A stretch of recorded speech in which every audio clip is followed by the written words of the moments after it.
Sabri is also tasked with persuading countries such as China for credit lines to ease the financial burden.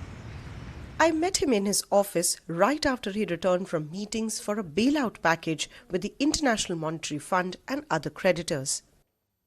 Mr. Sabri, how much financial assistance in terms of quantum of money do you require in the short term, in 1 year, for you to deal with your issues right now?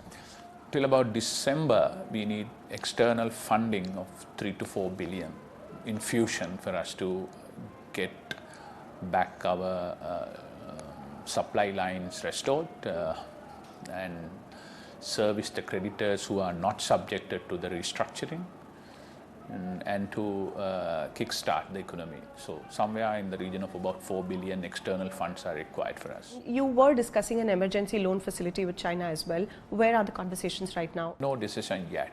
We have made that discussions, and discussions are ongoing. We are confident that will come through. But right now, immediately there is no breakthrough. I don't see anything right now. The ambassador for China in Sri Lanka had mentioned that it's not the most desired thing for the Sri Lanka to go for IMF. But on our part, we did not have a choice. We will explain to them and we will continue to discuss with them. And they are a good friend of Sri Lanka for a long period of time. A normal IMF bailout package would mean, and they've very specifically specified as well, that you have to raise taxes, you have to float your interest rates, you have to cut down on government spending. How much more can the country bear? We have to increase the taxes. We need to find a way to bridge the revenue gap and the expenditure which we have. We have already sent a circular out not to get involved in any new projects or capital expenditure. So we are looking at all those possible areas. And any country to sustain, if you are not having like large oil reserves or something, tax revenue need to be 13, 14, 15% bare minimum. So we have 8.6%, which is definitely not sustainable. We must have a safety net to look after the poor. So we are working with the World Bank in terms of cash transfers and supporting them so that they will be protected. The decision to suspend your repayments, debt repayments, was a tough one because that puts you, all your credit ratings fall and it becomes difficult for you to raise funds in the market. Do you have any target on when your debt repayments could start? It was a kind of a fact that we did not have the money and we had to declare a moratorium.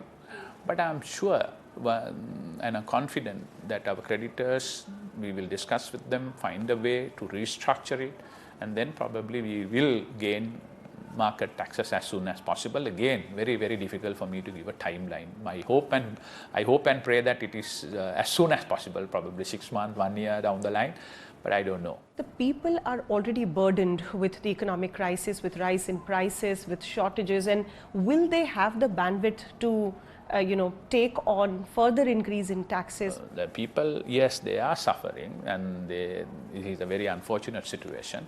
But what are the choices we are left with? Do you want the whole system to collapse and then there is absolutely nothing? Bank cannot open LCs, no importations, and then no goods at the ground. So you need to have a balance and go through the pain so that you regain. So many countries have gone through this. Mr. Sabri, as finance minister, what will you do different so that your country is not in this sort of a situation anytime later in future? Yeah. First of all, you are very correct that we should not take any more debts in future which is not sustainable. When we take a debt, we must have a plan to pay back. Thirdly, we must have realistic revenue mechanism so that we are not necessary to go and lend somewhere else because your tax and the other revenues support your day-to-day expenditure.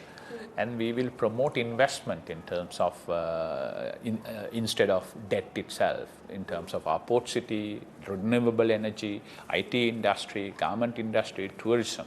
So it's basically on the long run, our aim is to go for investment, ask for support for sustainable energy and energy dependent kind of project, reduce our expenditure and get back to the growth trajectory in the areas which we have identified. We are in the process of developing a 10-year map from crisis to growth. The opposition parties have said they have, support of enough parliamentarians to pass a no confidence motion. If that happens in the next few days or weeks, would that not be a concern to your creditors who are also looking forward to some political stability in the country as they discuss restructuring? Yeah, it will definitely have an impact. Basically, this is an economic crisis. Economic crises have led to this political crisis. It's not a political crisis which led to the economic crisis. So, in order to get over, we need to have a plan for economic recovery. Nobody is providing that for Hamburg.